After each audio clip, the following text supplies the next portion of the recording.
Boa tarde a todos. Sejam bem-vindos a essa segunda etapa dos trabalhos de hoje. Este é o 10º Simpósio de Esclerose Lateral Amiotrófica e o primeiro encontro latino-americano das associações de ELA. Vamos então começar este módulo da tarde, que se intitula ELA, Aspectos Clínicos, Esclerose Lateral Amiotrófica, Aspectos Diagnósticos e Aspectos Jurídicos. A primeira aula será ministrada pelo professor Dr. Acari, que já foi apresentado antes. Ele é o diretor fundador da Brela e chefe da neuromuscular da Universidade Federal de São Paulo. Ele vai ministrar uma aula chamada Síndrome Esclerose Lateral Amiotrófica, síndrome ou doença? Tem sido uma discussão nos últimos simpósios.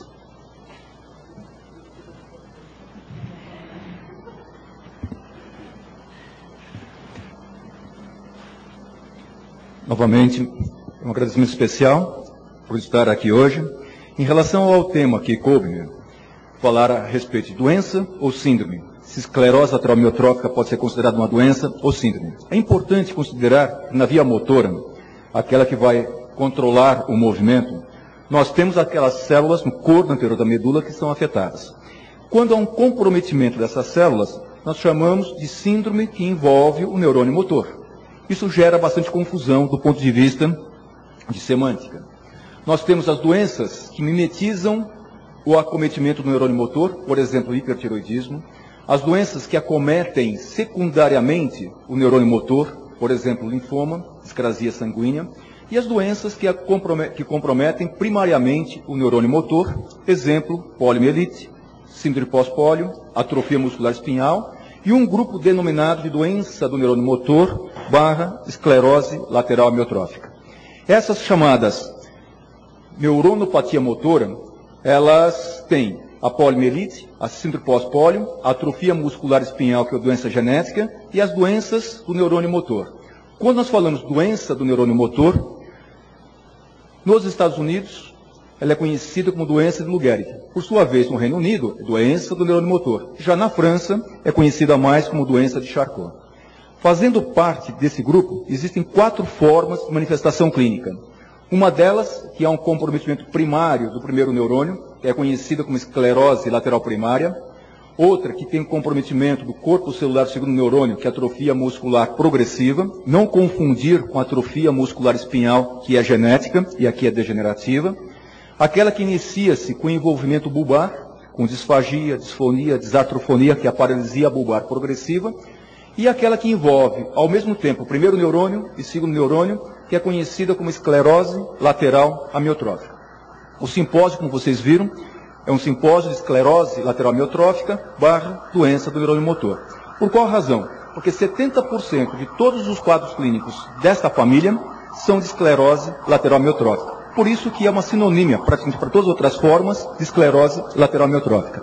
Em relação a essas diferentes formas de apresentação, nós temos aquela que envolve, primariamente, o corpo celular do segundo neurônio, conhecida como atrofia muscular progressiva, que foi descrita pela primeira vez por Aran em 1848, e depois por Duchenne, 2 anos mais tarde. Uma outra forma que compromete a região bulbar, primariamente, ela foi descrita pela primeira vez em 1860 por Guillaume Duchenne, o mesmo Duchenne que descreveu a distrofia muscular de Duchenne. Já por sua vez, aquela que envolve o primeiro neurônio e o segundo neurônio, que nós conhecemos como esclerose lateral amiotrófica, ela tem a sua descrição relacionada por Jean-Martin Charcot, que descreveu muito bem sobre os aspectos clínicos, até também de patologia, dos achados em necrópsia, com envolvimento do corpo celular do neurônio e envolvimento da parte lateral da medula. Portanto, essa forma descrita por Charcot é que predomina mais. Daí a denominação de esclerose lateral amiotrófica para todas essas formas de envolvimento do corpo celular do segundo neurônio sob uma forma degenerativa. Qual é o quadro clínico? O quadro clínico clássico que apresentamos é um indivíduo do sexo masculino, ao redor dos seus 55 anos de idade, que começa a apresentar, caracteristicamente, uma fraqueza muscular, fraqueza esta iniciada ou pelo braço ou pela perna, junto com a fraqueza, fasciculações. E junto com a fasciculação com aquele tremor na carne, atrofia muscular. e caracteristicamente é uma doença rapidamente progressiva. Juntamente com esses detalhes, ao exame, hiperreflexia, reflexos aumentados e sinal de Babinski. Essa é a característica da esclerose lateral amiotrófica. Entretanto, quando nós fazemos o diagnóstico de esclerose lateral amiotrófica, esse diagnóstico já é tardio, já passou-se um tempo muito grande para isso. Houve necessidade de se fazer uma reunião essa para tentar definir os critérios diagnósticos para a esclerose lateral amiotrófica. Isso era uma solicitação. E era uma solicitação, lógico, também da indústria farmacêutica, no sentido de nós detectarmos mais pacientes com esclerose lateral amiotrófica e também para fazermos ensaios clínicos. Porque uma vez que nós sabemos que os neurônios, quando afetados, eles não regeneram mais, se deixarmos um diagnóstico muito tardio, a possibilidade de reverter esse quadro, ou mesmo estabilizar esse quadro, é muito difícil. Quanto mais precoce o diagnóstico, portanto, é necessário. E desta forma foi feita uma reunião. A reunião foi realizada em 1990, pertinho da cidade de Madrid, nessa região da Serra da Guadarrama, o castelo de El Escorial. Esse castelo tem uma história muito interessante. Ele foi construído em comemoração à vitória contra os franceses. Saint-Quentin, 10 de agosto de 1557. No ano seguinte, o rei Carlos I de Espanha, que era conhecido também como Carlos V do Sacro Império Romano, ele veio a falecer. E ele foi enterrado nesse local. E o filho dele, Felipe II, ele não suportava a ideia do pai estar enterrado num local não muito adequado para um rei que foi tão importante. E assim ampliou-se esse local, que era um cemitério, do cemitério foi um castelo, do castelo uma biblioteca fantástica, e dessa biblioteca fantástica, a cultura criada, essa cultura criada possibilitou a primeira reunião para os critérios diagnósticos de esclerose lateral amiotrófica, que nós conhecemos como os critérios diagnósticos de El Escorial. E assim publicado em 1994. É o que nós utilizamos. Quando começamos a utilizar esses critérios, percebemos que havia falhas. Houve uma segunda reunião. E essa segunda reunião foi realizada na Virgínia, em Warrington. É uma casa que ficou em pé. A única casa que ficou em pé durante a Guerra da Secessão. E se ela ficou em pé, ela tem raízes profundas, ela tem força. E assim foi realizada a segunda reunião para buscar raízes profundas e de força para o diagnóstico precoce de esclerose lateral amiotrófica. Mas havia falhas ainda, porque os critérios feitos sob uma forma suspeita, possível, provável, clinicamente, provável laboratorialmente ou definitiva, às vezes nós tínhamos dificuldades para classificarmos. E esses critérios eles eram importantes para a introdução do indivíduo em ensaio clínico, mas não era um critério adequado para um indivíduo. Eu tenho ou não tenho ela? Eu só tenho ela suspeita. Mas não é esse o exemplo adequado para dar para um paciente. Tem ou não tem? Daí que vem a história definitiva ou provado. Do ponto de vista de critério eletroneuromiográfico ou para ensaio clínico era interessante, mas para o paciente havia falhas também. Para tentar diminuir as falhas, foi feita uma outra reunião essa no Wajishima, no Japão, que é muito interessante porque essa é uma ponte que separa as duas cidades. Ela ficou incólume durante uma condição de terremoto lá no Japão e nessa região, que separa essas duas cidades. Foi feita uma outra reunião especificamente para os critérios eletroneuromiográficos. E dessa reunião, a importância foi que nós começamos a valorizar como os achados de alteração aguda na eletromiografia, que era um critério importante para a esclerose lateral amiotrófica, diagnóstico para a esclerose lateral amiotrófica, começou-se a valorizar também a presença de fasciculações, com certa morfologia, e de acordo com essa morfologia, ampliou-se a possibilidade do diagnóstico mais de precisão para a esclerose lateral amiotrófica. Por que eu estou falando tudo isso? Porque se nós não fizermos um bom diagnóstico, eu não tenho nem doença, nem síndrome. Então eu tenho que reconhecer aquela população. Daí o diagnóstico, baseado em aspectos clínicos e eletroneuromiográfico. E eletroneuromiográfico muito bem feito. 4 membros e região bulbar também avaliada. E essa doença compromete as células do corpo anterior da medula. Essa é uma necrópsia de um paciente que faleceu com esclerose lateral amiotrófica. Vejam a diferença do número de neurônios presentes entre aquele que era considerado normal e aquele que faleceu com esclerose lateral amiotrófica.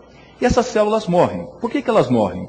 Elas não morrem por uma causa única. São várias causas que levam a um processo degenerativo dessas células. Dentre elas, comprometimento no receptor de glutamato, a alteração em relação ao cálcio, mitocôndria, fluxo axoplasmático, que envolve a parte anterógrada e a parte retrógrada também, comentada hoje pela manhã pelo Dr. Marco Antônio Chieia. Nós não temos uma causa única, são várias causas envolvidas na esclerose lateral amiotrófica, como a excitotoxicidade, estresse oxidativo, a morte celular programada, acúmulo de neurofilamentos, déficit de fatores neurotróficos, alteração imunológica, autoimune, infecções virais, trauma, envelhecimento, fatores ambientais e outros possíveis fatores que nós não conhecemos ainda. Mas em comum todos eles levam uma cascata tal que a célula ela entra em processo de neurodegeneração. E assim ela morre. Fazendo parte disto, o receptor de NMDA está envolvido, o canal iônico, que está relacionado com o glutamato. A inibição do glutamato poderia inibir esse processo de excitotoxicidade. As organelas presentes dentro da célula, que estaria envolvida também. Dentre as causas mais prováveis, que facilitam, que levariam a esse comprometimento, seria a atuação do glutamato, a presença ou a ausência de fator protetor celular, fator do endotélio de crescimento vascular, o acúmulo de superoxidase, processo de morte celular programada, processo inflamatório, alteração do fluxo axoplasmático ao longo do axônio também. E quem que desenvolve essa doença? Porque esses fatores todos estão presentes. O interessante é que nós encontramos um fator numa certa população, só que não se repete em outra população. Então parece que nós nascemos com uma certa carga genética definida, e dependente dos fatores que facilitariam a doença, quando exposta aquela pessoa a certas condições clínicas, aquele gene entraria em funcionamento com alteração do neurônio. Ou a falta de genes protetores também poderiam levar essas alterações a um comprometimento do neurônio motor. Quando se fala em esclerose lateral amiotrófica, nós estamos falando em doença esporádica. Entretanto, 5% de todos os casos, dependente dos locais um pouco mais do que isto, nós temos a forma familiar. E na forma familiar, 20% desses indivíduos, nós já reconhecemos os genes que estão envolvidos. Dentre eles, da superósseo desmutase, que é esse que está relacionado ao cromossomo 21. Mas existem outras formas familiares também, dentre elas, esta muito bem descrita aqui no Brasil, pelos nossos colegas de Ribeirão Preto, da USP de São Paulo, e atualmente de Minas Gerais, região Juiz de Fora, Guarani. São pessoas morando nessa região vizinha, Espírito Santo, Rio de Janeiro, mas de Minas Gerais, apresentando essa forma chamada VAP-B. Aquela proteína que o Marco Antônio comentou hoje pela manhã, muito importante para várias funções do neurônio e no fluxo de informação entre a célula e o tecido muscular presente. Entretanto é o seguinte, nem todos os indivíduos que têm alteração genética desenvolvem a doença. Então existem alguns fatores protetores. E talvez aqueles que desenvolvam a doença, eles estão expostos a algumas condições que favorecem o desenvolvimento da doença. E dentre os fatores que desenvolvem,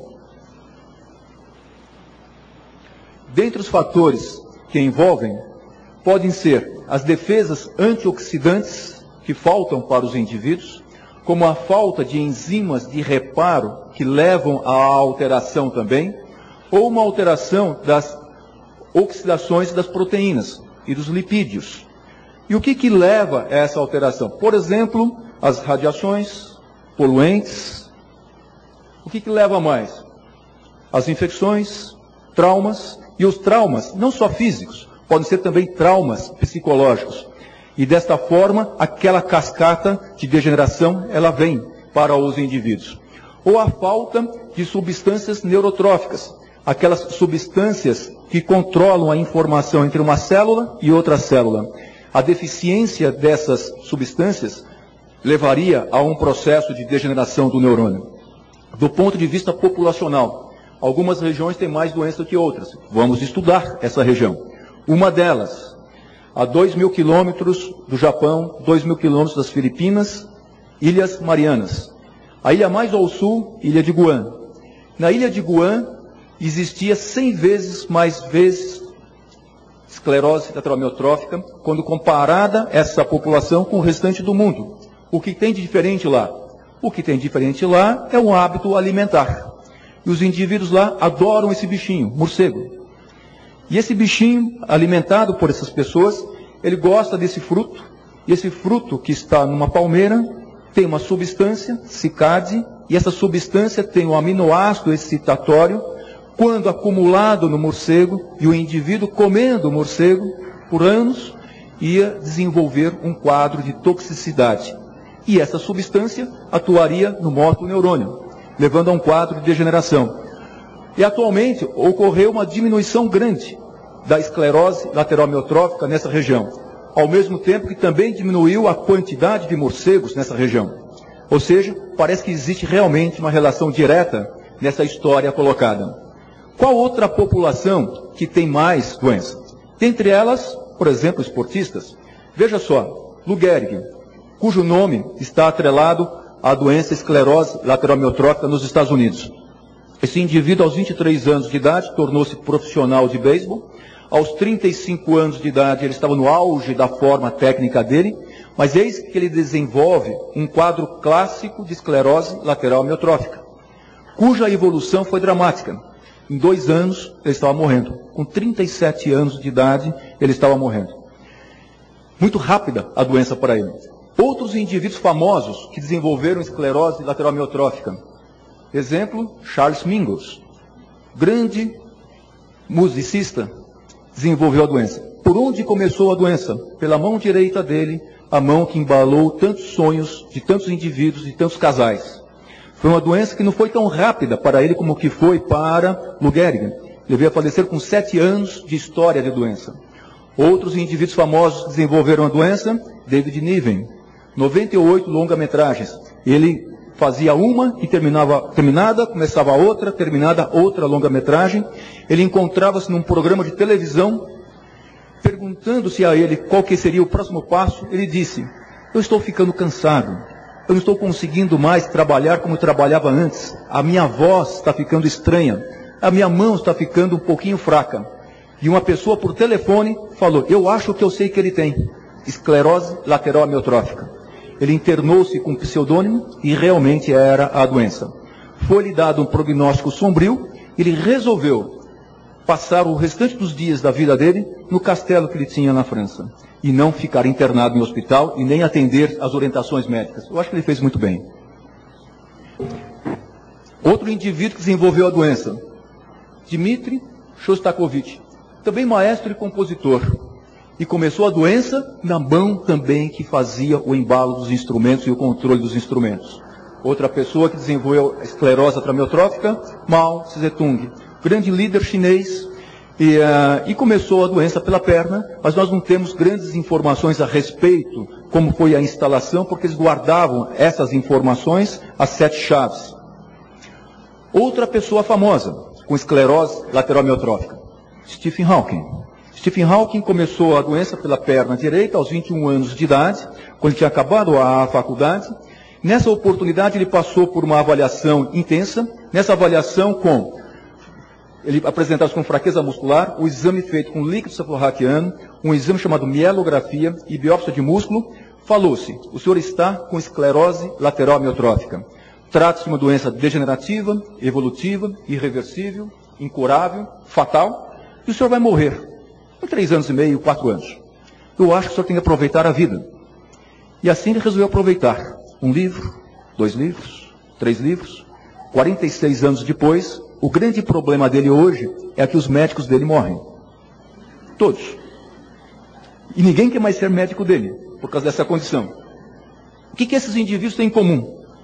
Sexo masculino, ao redor de 50 e 60 anos, exceto Lou Gehrig.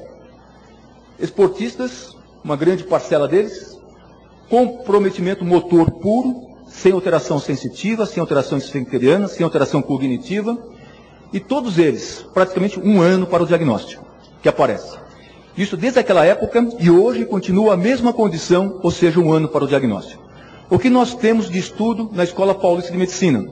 Quando nós vemos nossa população, nós temos alguns indivíduos bem jovens, mas a maioria da população é ao redor dos seus 54 anos de idade.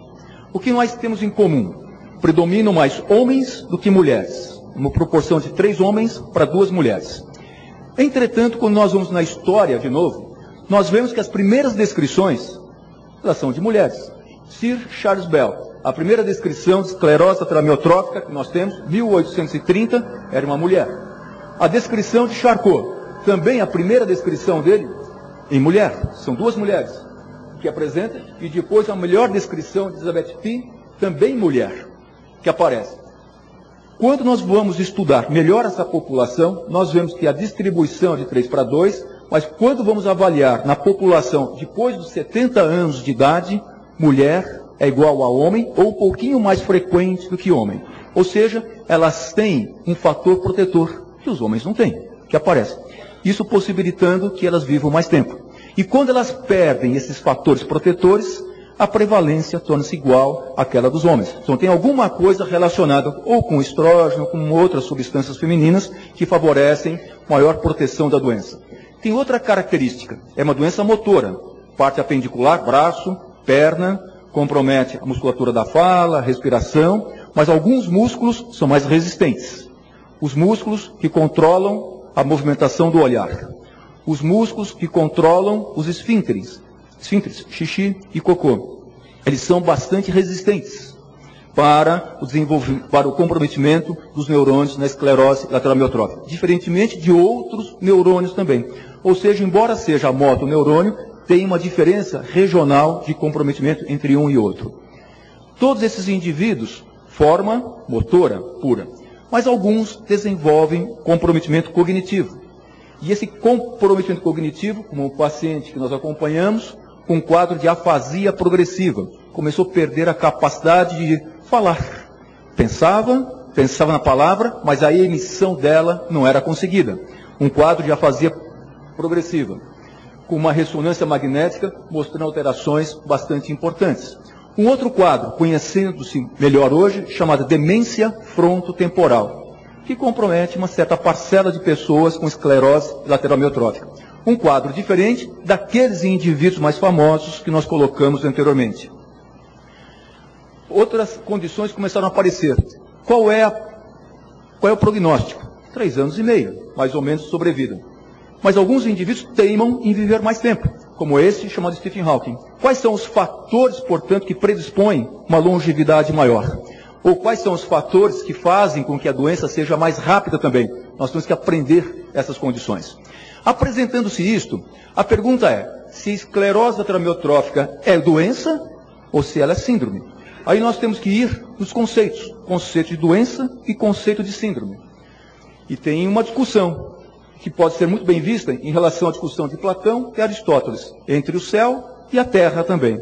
E nessa discussão, nós vemos conceito de doença. Doença é uma anormalidade biológica. Causas mais íntimas, como produtos dos genes variantes, experiências do meio ambiente afetando esses genes.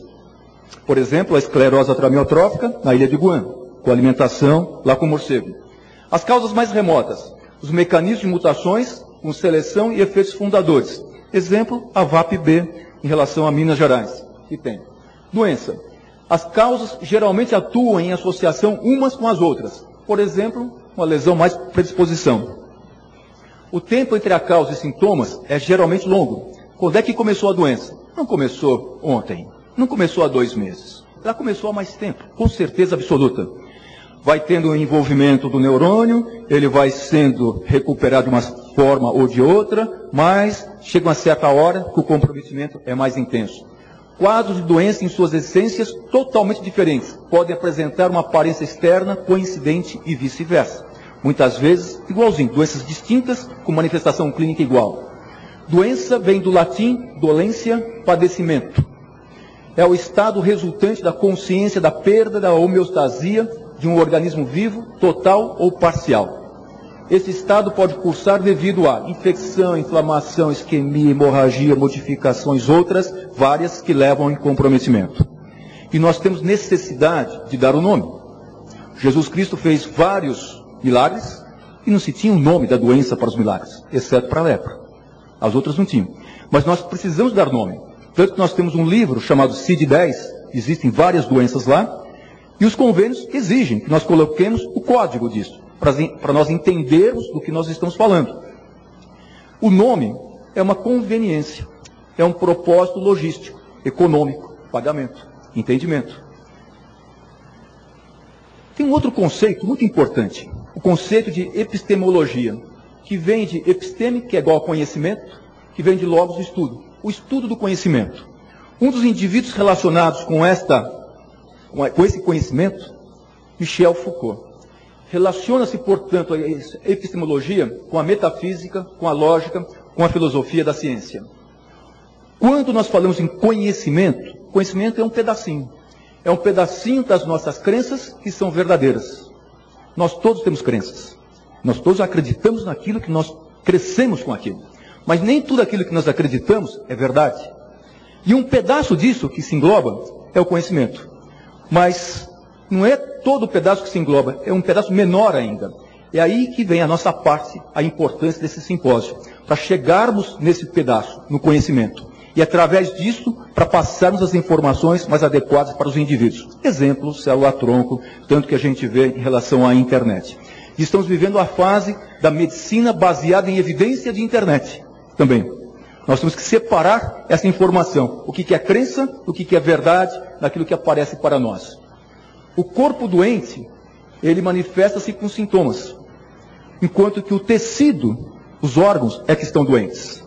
A doença do órgão é que vem se manifestar sob uma forma clínica. E os clínicos vão tentar identificar o que está acontecendo. E uma somatória desses sinais e sintomas é que leva ao diagnóstico específico que nós estamos pensando. O que é síndrome? Síndrome, vem de uma palavra grega, que é a ação de concorrer, concurso. Síndromos, que correm juntos, que acompanham. É um termo empregado pelos antigos médicos gregos para indicar um conjunto de sintomas sem relação obrigatória com determinada doença. É um conjunto de sinais e sintomas, mas que podem aparecer em doenças diferentes, em situações diferentes. Entrou por vocabulário médico em 1541 por Littré, tradução de Galeno. Em grego é feminino, é a síndrome. Em espanhol é masculino, é o síndrome. E em francês, feminino. Em português, uma certa vacilação. A síndrome ou o síndrome. O mais adequado seria a síndrome, o gênero feminino, que aparece. Portanto, a síndrome é um agregado de sintomas e sinais associados a uma mesma patologia e que seu conjunto define o diagnóstico e o quadro clínico de uma condição médica, de causa desconhecida ou ainda em estudo. Doença já é uma causa mais conhecida, classificada geralmente com o nome do cientista que a descreveu ou com o nome que o cientista lhe atribuir. Uma síndrome não caracteriza necessariamente uma só doença, mas um grupo de doenças. Na medicina tradicional chinesa, diabetes, por exemplo, é conhecida como síndrome da magreza e da sede. Quando se fala em diabetes, é síndrome da magreza e da sede, um conjunto de sinais e sintomas. E o que acontece na esclerose lateral amiotrófica? Nessa enfermidade, nós temos uma variabilidade enorme. Sexo. Predomina mais em homens e mulheres, embora as primeiras descrições, mulheres. Idade do início dos sintomas, em geral 54 anos. Mas nós temos 21 anos, 22 anos. E temos pacientes com 90 anos. Raros, mas nós temos. A manifestação clínica, mais usual, apendicular. Braço ou perna. O mais usual, assimétrica. Começa de um lado e depois passa para o outro lado. Envolvimento, que pode ser dos membros inferiores ou dos membros superiores. Mas alguns indivíduos iniciam a doença pela forma bulbar, com disfagia, disfonia, desartrofonia. Outros indivíduos têm comprometimento respiratório. É raro, mas tem. O interessante, existem certos núcleos motores que são preservados por mais tempo. O ocular extrínseco e do esfíncter. Não tem comprometimento, usualmente, de outros sistemas. Mas alguns indivíduos têm alteração cognitiva. E não só alteração cognitiva leve, como alteração cognitiva grave. Por exemplo, alteração do tipo demência frontotemporal. A doença ela é mais esporádica. Entretanto, 5% de todos os casos, forma familiar. A sobrevida também é variável. Em média, é colocado 3 anos e meio. Mas nós temos pacientes que faleceram com 1 ano de doença. E nós temos na história, exemplo, Stephen Hawking, 48 anos de enfermidade. E os fatores de risco são variáveis para cada indivíduo. Tem certo local que o fator de risco é a atividade física, a atividade motora. Na Itália, 6 vezes mais frequente a esclerose lateral amiotrófica em ex-jogadores de futebol. Então, alguma coisa nessa atividade favorece a doença. Lá. Em relação ao quadro ainda, dos aspectos anatopatológicos. Ela é variável. Tem comprometimento mais de certas regiões do que outras e às vezes, há um envolvimento por contiguidade também, afetando outros conjuntos de células que aparecem. E as respostas terapêuticas? Elas são variáveis também. Há pessoas que são mais neuroprotegidas, usualmente, naturalmente, e pode ser que essa pessoa também ela possa ser mais neuroprotegida com as medicações que aparecem. O grande problema é que os ensaios clínicos feitos, eles pegam todos os indivíduos, de uma forma geral, utiliza-se uma medicação e não conseguimos separar aqueles indivíduos que poderiam ter uma neuroproteção melhor. E mais ainda, nesses indivíduos nós poderíamos ter o contrário. Aquelas pessoas com uma sensibilidade aumentada, que poderiam ter a sua doença acelerada se uma certa substância ela funcionar como tóxica para as pessoas. Nós vamos comentar amanhã no consenso. Uma substância muito utilizada por nutricionistas, BCAA, um aminoácido ramificado, utilizado para melhorar a performance física. Esse BCAA, ele acelera a doença. Um aminoácido. Um aminoácido para aumentar a força do indivíduo pode acelerar a evolução da doença, especialmente para aqueles que têm uma propensão maior. Então, ou seja, as respostas terapêuticas, elas são variadas também. Portanto, quando nós falamos em doença do neurônio motor, ela é clinicamente e biologicamente uma desordem heterogênea. Se ela é heterogênea, ela, portanto, não pode ser considerada uma única doença. Não pode ser. Entretanto, ela não pode ser considerada uma síndrome, porque síndrome representa o aspecto clínico patológico de várias doenças que aparecem. Será que, portanto, que é um quadro de várias doenças? Nós podemos fazer, portanto, um analogismo. Que os colegas que trabalham com transtorno de movimento, eles foram muito felizes com parkinsonismo. Aquelas características que parecem doença de Parkinson, com tremor, com rigidez, com movimento lento. E essas pessoas são catalogadas como elas têm parkinsonismo. Algumas delas têm doença de Parkinson. Então, com analogia com essa condição, eu poderia falar que a esclerose lateral amiotrófica é a forma mais comum do elismo das doenças do neurônio motor. Vocês falaram desse jeito, para não entrar em grandes discussões. Se nós não temos uma caracterização se é uma doença, ou se são várias doenças, se é síndrome, nós voltamos na discussão novamente de Platão e de Aristóteles. E eles concordaram, depois de muita discussão, que a virtude ela está no meio. Em relação a essa condição colocada de esclerose lateral amiotrófica, doença do neurônio motor, se a virtude está no meio, por que nós insistimos em dar prognóstico para os pacientes com elismo?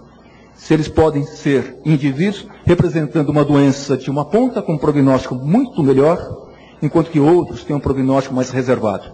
Mas sem dúvida nenhuma, quando nós damos um diagnóstico de esclerose lateral amiotrófica para alguém que está à nossa frente, nós não podemos nunca deixar essa pessoa sem, pelo menos, com a expectativa de algo de bom está por vir. Então nós temos que abrir o nosso pensamento, nós temos que abrir a nossa capacidade terapêutica de uma forma completa. E mais ainda, não tratar doença, não tratar síndrome, se envolver com saúde. E todo o nosso envolvimento é a saúde, que é um estado adequado, físico, psicológico, mental, espiritual e social. Muito obrigado.